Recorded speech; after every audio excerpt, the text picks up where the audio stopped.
Friday, March 21st.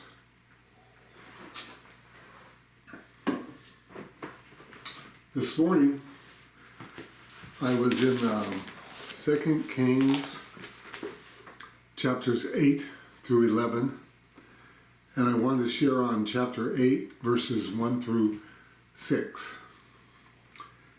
2 Kings, chapter 8, verses 1 through 6.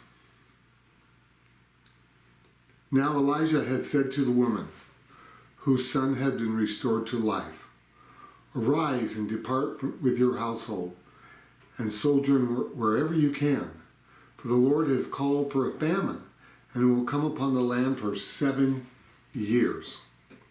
So the woman arose and did according to the word of the man of God. She went with her household and sojourned in the land of the Philistines for 7 years. At the end of the 7 years, when the woman returned from the land of the Philistines, she went to appeal to the king for her house and land. And now the king was talking with Gehazi, the servant of the man of God, saying, "Tell me all the great things that Elijah has done." And while he was telling the king how Elijah had restored the dead to life, behold, the woman whose son he had restored to life appealed to the king for her house and her land. Gehazi said, "My lord, O king, here's the woman. Here is her son whom Elijah restored to life." And when the king asked the woman, she told him.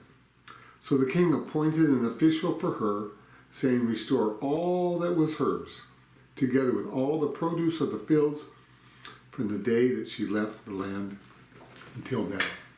Interesting story. So this lady's son dies. Elijah prays for him. He comes back. His life receives his life once again from God after Elijah prays for him. And then Elijah tells the woman, "You know what? You need to leave this land because there's going to be a famine. God's going to allow a famine to come here in this land." So the woman does just what he says, and she's obedient. And she goes and she lives with the Philistines for a while, for 7 years. After 7 years, when the famine is over, she comes back and she thinks to herself, "I'm going to go back to the king and I'm going to ask him for my land back. I've been gone for 7 years. I'm going to try to get my land and my home back." So she goes there, and it just so happens, by coincidence, but it's not a coincidence, but it looks like it to the person who doesn't really see the spiritual world. She goes, and while she's there, Elijah's servant is telling the king all the miracles that he has seen spending time with Elijah. And the king's just excited hearing all these stories. And suddenly this woman walks up with her son. And the servant says, "Wow, king, this is who I'm talking about right here. This is one of the men that Elijah prayed for, and he got his life back."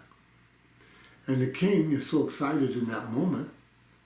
He says to the woman, what do you need? And she tells him, he goes, "Oh, I give it all back. You have all your land, all your fields, all the produce. It's yours." It's interesting because the person who follows Jesus, the person who is obedient to what God says, what he speaks to them, like this woman, she was obedient. She knew God's word because Elijah was a prophet telling her what God was saying, and she was obedient to it. First, her son was healed. His life was given back. And then she's obedient, and she leaves her home for 7 years. She's an obedient woman. And then when she comes back, she wants her land back. And God timed it perfect.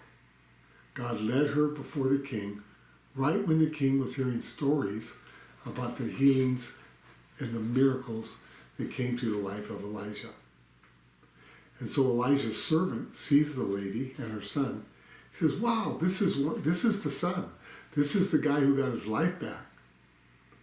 It's not a coincidence. It's how God, when we walk with God, he does one thing after another, and he ties them all together. He produces this wonderful picture of our life. In the New Testament, our life is God's handiwork. In the book of Ephesians, it says we are his handiwork. He is demonstrating in our lives what he wants. And he sees the future, he sees the past. And the same things where he was doing things in my life 20 years ago, some of them are bearing fruit today. 50 years ago, some of them are bearing fruit today. I found in my own life, I just show up in certain circumstances and things happen. That God just winds my life if I follow him. He doesn't just bless one day and take off.